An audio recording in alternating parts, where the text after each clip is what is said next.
안녕하세요. 올림픽 케이크 앤 디저트 본부장 올본입니다. 오늘은 제2형 당뇨병이 오는 원리에 대해서 아주 알기 쉽게 설명해 드리려고 합니다. 오늘 드릴 말씀은 당뇨병뿐만이 아니라 고지혈증, 고혈압이 오는 원리고요. 그리고 현대인들의 근본적인 질병에 대한 메커니즘까지 다뤄볼까 합니다. 의학의 아버지 히포크라테스는 음식으로 고칠 수 없는 병은 약으로도 고칠 수 없다, 이렇게 말씀하셨어요. 여러분들은 이 말이 이해가 되시나요? 동양의서에서도 약식동원이라고 해서 약과 음식은 그 근본 원리가 동일하다고 밝히고 있습니다. 우리가 먹는 음식은 잘 먹으면 약이요, 잘못 먹으면 독이 됩니다. 자, 그러면 우리 인체 메커니즘에서 당뇨가 오는 단계를 살펴볼까요? 한국인의 주식은 쌀밥입니다.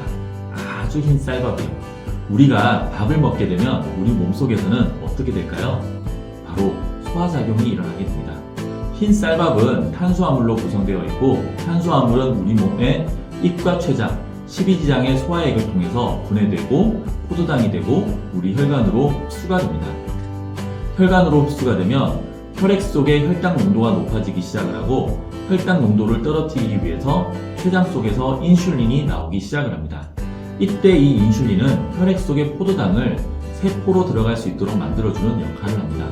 마치 인슐린이 포도당을 안내해서 세포의 문을 열어서 당을 하나씩 배정해주는 것과 같은 이치인 거예요. 세포 속으로 들어간 포도당은 산소와 더불어 세포에서 에너지로 변환되어 사용됩니다. 우리 몸이 생명을 유지하기 위해서는 각 세포들마다 에너지가 필요한데요. 이 에너지원으로 사용되는 연료가 바로 포도당인 것이에요. 우리가 밥심으로 살아간다는 원리가 바로 이 원리인 것입니다. 밥이고 포도당이고 에너지원이거든요. 우리 몸은 이런 원리로 탄수화물을 소화시키고 에너지로 만드는 것입니다. 하지만 우리는 밥을 먹는 것으로 만족하지 않죠. 밥을 먹고 후식으로 달콤한 커피와 디저트도 먹는 시간을 가집니다. 역시 우리 몸에 들어와 달콤한 커피 속의 설탕과 디저트 속의 밀가루는 탄수화물이기 때문에 분해되어 포도당이 되고 혈관 속으로 들어가 혈당을 높이게 됩니다. 혈당이 높아지면 인슐린이 나와서 혈당을 낮추고 세포 속으로 포도당을 보내어 에너지를 만들게 되는데, 이때 세포 속에 에너지가 가득 차 있는 상태라면 더 채울 수가 없게 되죠. 그래서 남는 포도당을 저장하게 되는 겁니다. 처음에는 간의 작은 창고, 글리코겐 창고로 보내어 저장을 합니다. 글리코겐은 우리 몸에서 당이 떨어졌을 때 즉시 포도당으로 변환시켜 쓸 수 있는 인체 보조 배터리로 보시면 됩니다. 자, 그런데 우리가 먹는 걸 여기서 멈추지 않고 또 먹고 이렇게 하거든요. 자, 그러면 우리 몸은 다시 위와 같은 과정을 계속해서 거치게 되는 거예요. 우리 몸은 에너지가 소비가 다 되기도 전에 세포 속에 에너지를 채워야 하는 상황이 되기 때문에 세포에 다 채우지 못하고 글리코겐으로 저장하고, 글리코겐도 차고 넘치게 되면 그때부터 오랜 기간 보관이 가능한 형태로 변환시켜서 저장하게 됩니다. 바로 우리 몸속에 넘치는 포도당이 지방으로 변환되는 순간입니다. 우선 먼저 지방을 변환해서 많은 물질을 만들어내는 간에 보관을 합니다. 간에서는 지방을 분해해서 다양한 호르몬이나 물질을 만들어내기 때문에 우선 간에 보관을 먼저 합니다. 그런데도 남는 포도당은 내장 지방으로 변환되어 온몸에 걸쳐서 축적이 되고 쌓이게 되는 것입니다.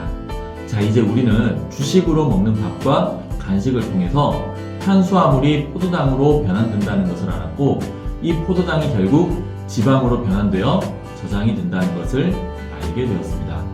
우리가 주식으로 먹고 있던 탄수화물이 결국 지방으로 변해서 살로 찌우는 원인이었던 것입니다. 그런데 지방은 자꾸 쌓이게 되면 불편함을 느끼게 됩니다. 그래서 우리의 뇌에 신호를 보내거든요. 바로 조금만 먹어도 배가 부르니 그만 좀 먹으라고 렙틴이라는 호르몬을 통해서 신호를 보내게 됩니다.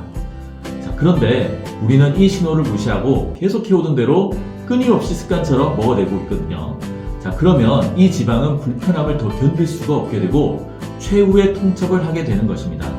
바로 인체가 포도당을 흡수하지 못하는 몸으로 바꿔버리는 것이에요. 전문 용어로는 인슐린 저항성이라고 합니다. 어떻게 포도당을 흡수하지 못하도록 만드냐면, 인슐린이 세포 속에 포도당을 넣어주어야 하는데 이때 세포문을 막아서 인슐린이 포도당을 넣어주지 못하도록 만들어버립니다. 100개의 문이 있다면 80개의 문을 막아버리는 거예요. 자, 그러면 어떻게 될까요? 흡수된 포도당이 혈액 속에 오랫동안 남아서 온몸을 순환하게 되겠죠? 한번 상상해보세요. 끈적거리는 설탕물이 온몸을 돌아다니게 된다면 어떻게 될까요? 온갖 문제를 일으키고 다니지 않을까요? 이렇게 혈액 속에 포도당이 오랫동안 남아서 순환하고 있는 상태가 바로 당뇨병인 것입니다. 당뇨가 오게 되면 다양한 합병증이 동반됩니다.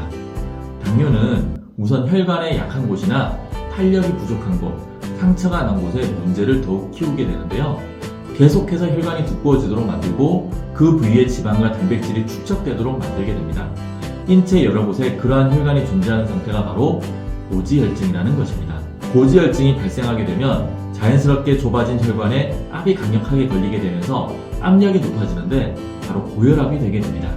얼굴이 붉어지고 숨도 가빠질 뿐만 아니라 조금만 스트레스를 받아도 심장에 무리가 가는 상태가 되는 무서운 상태인 것이죠. 이런 상태에서 뇌로 가는 혈관에 압이 걸리게 되면 뇌출혈로 쓰러지는 것이고요. 뇌로 가는 혈관이 막혀버리면 뇌경색으로 쓰러지게 되는 것입니다.